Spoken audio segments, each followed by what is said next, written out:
याद है जब हम छोटे थे और साइकिल चलाना सीख रहे थे, पापा या भैया साइकिल के कैरियर को एज अ सपोर्ट की तरह इस्तेमाल करके पकड़े हुए रहते थे और हम थोड़े से टेढ़े मेढ़े होकर बिना सीट पे बैठे कैंची की तरह पैडल चला रहे होते थे, साइकिल को बैलेंस करने की कोशिश करते थे। धीरे धीरे after a lot of practice आपको ये बिलीव हुआ होगा कि यार अब मैं शायद खुद से साइकिल को बैलेंस कर सकता हूं, और पापा को भी लगा होगा कि अब इसको सपोर्ट देने की जरूरत नहीं है, थोड़ी सी फ्रीडम इसको दे देनी चाहिए। तो उन्होंने जो अपना सपोर्ट था वो पीछे खींचा होगा और आपने खुद से पैडल मारने की कोशिश की होगी और साइकिल को बैलेंस करने की भी कोशिश की होगी। और फिर क्या हुआ होगा? फिर क्या हुआ होगा बच्चे कि आप धड़ाम से जाके गिर गए होगे और फिर आपके पापा ने आपको बोला होगा कि बच्चे जितनी बार भी गिरो कोई बात नहीं, उठना है, धूल को झाड़ना है और दोबारा से जो काम कर रहे थे फिर से उसी काम में लग जाना है, and that is life.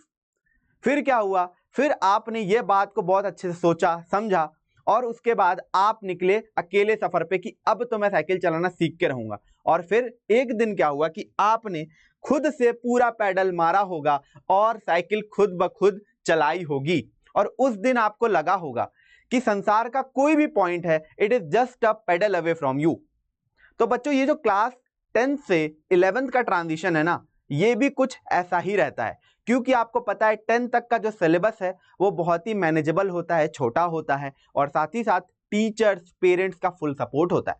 But 11th की दुनिया थोड़ी सी अलग हो जाती है, क्योंकि यहाँ पर जो सिलेबस है वो बहुत ही ज्यादा वास्ट हो जाता है, कंपटीशन आ जाता है, लोग अपने अपने फील्ड के कॉम्पिटिटिव एग्जाम्स की तैयारियों में लग जाते हैं और साथ ही साथ पेरेंट्स भी हल्का सा अपना सपोर्ट पीछे कर लेते हैं आपको फ्रीडम देने के लिए, ताकि आपको क्या किया जा सके, आउटर वर्ल्ड के लिए तैयार किया जा सके। तो फ्रीडम तो मिलती है पर रिस्पॉन्सिबिलिटीज और एक्सपेक्टेशन दोनों चीजें बढ़ जाती हैं।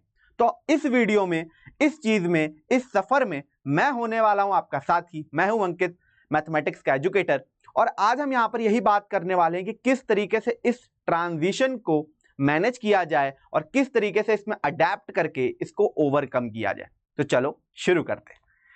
अब देखो, पहले बात करते हैं कि एक रियलिटी चेक कर लिया जाए कि भाई है क्या, बात क्या है, प्रॉब्लम क्या है। तो देखो, आपको पता है कि 11th-12th में सब्जेक्ट्स जो है वो बहुत डीप में चले जाएंगे, बहुत वास्ट हो जाएंगे। भाई 11th में फिजिक्स के 2 पार्ट, केमिस्ट्री के 2 पार्ट, मैथमेटिक्स बहुत ही डेप्थ में आपको लेकर जाएगा, राइट। तो आपको इस लिए तैयार रहने कि अब आपको सब्जेक्ट की इन डेप्थ नॉलेज करनी पड़ेगी। नेक्स्ट है कि concepts are more abstract and interconnected. अब जो यहाँ पे टॉपिक्स होंगे, चाहे वो मैथ्स हो, चाहे वो फिजिक्स हो, चाहे केमिस्ट्री हो, वो आपस में इंटरकनेक्टेड होंगे। मतलब कि 11th में केमिस्ट्री में जो पहले चैप्टर में कोई कॉन्सेप्ट पढ़ा होगा वो 12th के केमिस्ट्री में कहीं इस्तेमाल हो रहा होगा, और टीचर भी एक्सपेक्ट करेगा कि आपको वो 11th वाली वो वाला कॉन्सेप्ट याद होना चाहिए, बिकॉज उस टाइम बोलेगा कि ये हम आगे ही कहीं इस्तेमाल करेंगे। तो बहुत सारी चीजें इंटरकनेक्टेड हो जाती हैं और एब्स्ट्रैक्ट भी हो जाती है। मतलब पढ़ के आप ये नहीं देख पाओगे कि ये किस तरीके से हो रहा है। जैसे 9th-10th में आप कोई भी मैथ्स का ट्रिग्नोमेट्री वगैरह, हाइट एंड डिस्टेंस, तो वो आप रियल वर्ल्ड में विजुअलाइज कर पाते हो। बट 11th-12th में क्या होता है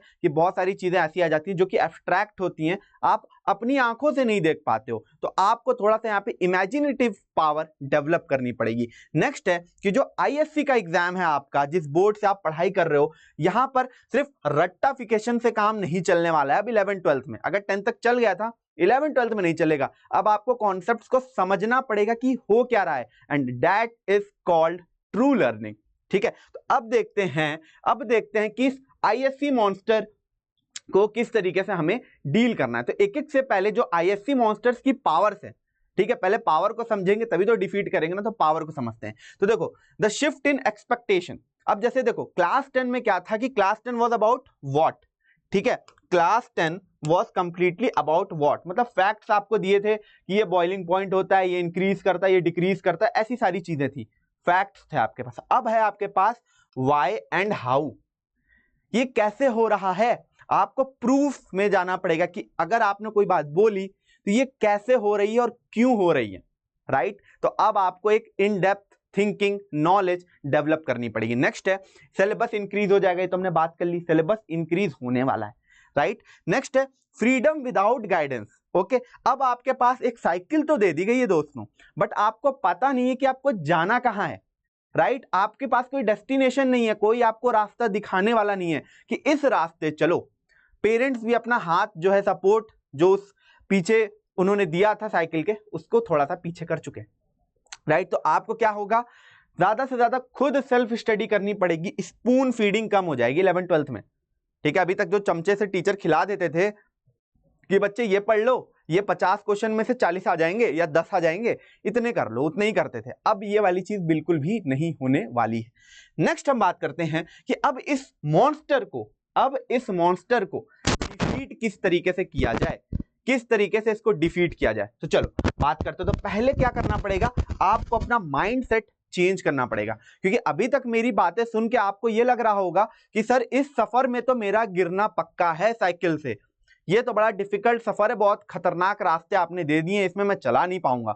बट यहां पर माइंडसेट ये चेंज करना है कि जो यहां पे 11th-12th का सफर होने वाला है वो डिफिकल्ट नहीं होने वाला है, ठीक है। जो सिलेबस है आपका वो डिफिकल्ट नहीं है, वो डिफरेंट है, राइट। जैसे होता है ना कि कोई संसार में कोई डिफरेंट चीज हो कोई वर्ल्ड में, तो लोग उससे थोड़ा सा डर जाते हैं, फियर करते हैं। बट यहां पर आपको समझना यही कि जो डिफरेंट है उससे डरना नहीं होता, उसे समझना होता है। तो हमें सिलेबस को समझना है, उससे डरना नहीं है, वो टफ नहीं है, थोड़ा सा हट के है, थोड़ा सा अलग है, राइट। तो हमारा जो अप्रोच होगा पढ़ने का वो भी क्या होना चाहिए, अलग होना चाहिए दोस्तों। नेक्स्ट बात करते हैं कि कंसिस्टेंट स्टडी हैबिट आपको बनानी पड़ेगी। अब देखो 11th-12th में क्या है कि आपको रोज एक टाइम स्लॉट के अकॉर्डिंग बैठ के पढ़ना होगा, एक शेड्यूल फॉलो करना होगा, that is very very important. Last time वाली काम नहीं चलेगी, अब तो बिल्कुल भी नहीं चल पाएगी।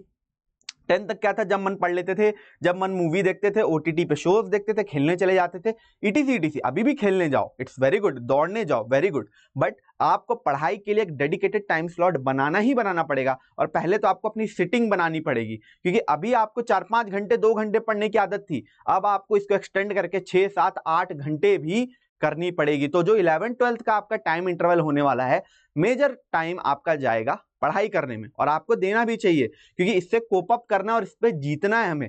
यस, हमको टाइम और अपना हार्ड वर्क लगाना ही पड़ेगा दोस्तों, राइट। नेक्स्ट है मास्टर टाइम मैनेजमेंट। अब देखो स्कूल भी जाना है, ट्यूशन या कोचिंग करोगे जेई वगैरह के लिए तो वो भी जाना है, उसका होमवर्क करना है, डीपीपी सॉल्व करनी है, स्कूल का पढ़ना है, बोर्ड के लिए पढ़ना है, बहुत सारी चीजें बहुत हैफजर्ड हो जाएंगी, मैंने खुद फेस किया है। तो यहां पर आपको टाइम मैनेजमेंट बहुत ज्यादा जरूरी है।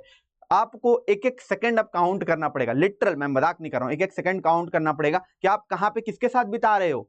ज्यादा से ज्यादा टाइम खुद के साथ बिताओ, पढ़ने पे और खुद को पढ़ाने पे लगाओ, राइट। तो यहाँ पे टाइम मैनेजमेंट बहुत ही ज्यादा इंपॉर्टेंट हो जाएगा। इसके बारे में हम लोग आगे चल के डेप्थ में भी बात कर लेंगे। चलिए आगे बढ़ते हैं। तो फोकस ऑन अंडरस्टैंडिंग कॉन्सेप्ट। अब देखो मैथ और फिजिक्स की ही स्पेशली यहाँ पे बात की गई है कि यहाँ पे क्या करिए, प्रॉब्लम सॉल्विंग पे फोकस करिए। और कोई चीज है अगर टीचर बता भी रहा है ना, इवन स्कूल में मैं यहाँ पे आपको मैथमेटिक्स पढ़ाऊंगा, आपको बोलूंगा कि ये चीज होती है, तो ये पूछो आप, ये आपका काम है एज ए स्टूडेंट हमसे पूछना कि सर ये क्यों होती है, ये क्यों हुई, ये क्यों होती है। तो वो जो क्यूरियोसिटी वाली चीज होती है ना, अपने अंदर आपको जगानी पड़ेगी if you want to become a very good 11th-12th का साइंस स्टूडेंट, करेक्ट। नेक्स्ट है आस्क फॉर हेल्प।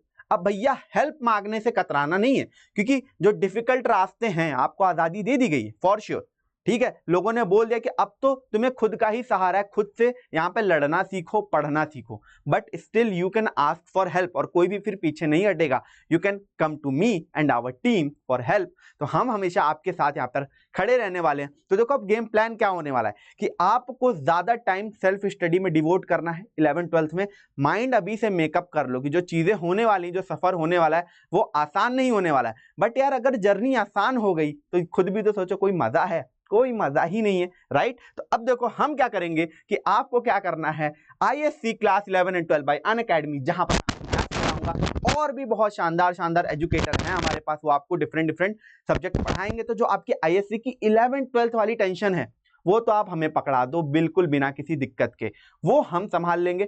आपको बस क्या करना है, आना है, हमारी बात सुननी है, हमारे साथ पढ़ना है, हमसे क्वेश्चन करने दोस्तों, दबा के क्वेश्चन करो, हमें परेशान कर दो, ठीक है बस। और चैनल को जरूर से सब्सक्राइब कर लेना, क्योंकि ये नया नया चैनल है, नया नया चेहरा आपके सामने मौजूद है, ठीक है। तो यहाँ पर एक कनेक्शन हम पहले बिल्डअप करेंगे एंड फिर उसके बाद पढ़ाई करेंगे बहुत ही जोरों शोरों से। तो दोस्तों जुड़े रहना, बने रहना, अच्छे से तैयारी करते रहो। आई होप बहुत अच्छे से रहोगे आप लोग। चलता हूं, अगली बार मिलेंगे जल्दी, बाय बाय।